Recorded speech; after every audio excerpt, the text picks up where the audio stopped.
Praise Lord. धन्यवाद. परमेश्वराची स्तुती हो बहिणीनो भावांनो. मी ना आज ओझ्याविषयी हे केलं आहे, व्हिडिओ बनवलेला आहे. छोटेच केसात पण परेशान करायला लागले. धन्यवाद देवाला. ऐका ना, तर सॉरी बरं का.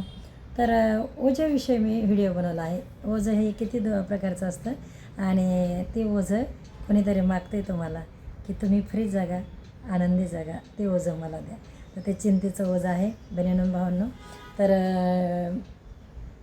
काय होतं बऱ्याचदा परमेश्वर बोलवत आहे आपल्याला त्याच्याकडे की हे श्रमित लोकांनो माझ्याकडे या, मी तुम्हाला विश्रांती देईल, असं परमेश्वराचं वचन सांगतं आहे.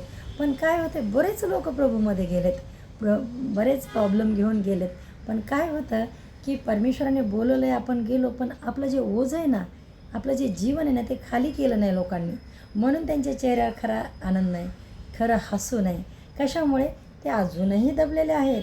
त्याची एक स्टोरी सांगते तुम्हाला. काय होतं, एक आजोबा ना डोक्यावर ओझं घेऊन चालत असतात रस्त्याने आणि त्यांना एक गाडीवाला भेटतो, तरुण जवान मुलगा. त्याला असं वाटतं आजोबा खूप दबलेत बाबा या ओझ्याने डोक्यावरच्या. तर म्हणतात तो म्हणतो, आजोबा बसा गाडीत, मी तुम्हाला सोडवतो. ते आजोबा बसतात पण आता ते गाडी चालवणारा चालवतं समोर बघून. आणि हे आजोबा म्हणतात, अरे बाबा किती दमाने चालवायला लागला, जरा फास्ट कर रे बाबा, फास्ट सोड, मला खूप ओझं झालं आहे. मग तेव्हा तो माणूस असा वळून बघतो असा, तर काय आजोबा डोक्यावर ओझं घेऊन बसलेले असतात त्या गाडीतसुद्धा. तसंच काही लोक प्रभूमध्ये आलेत, पण त्या प्रभूमध्ये सुद्धा ओझं मनावर घेऊन बसलेले आहेत.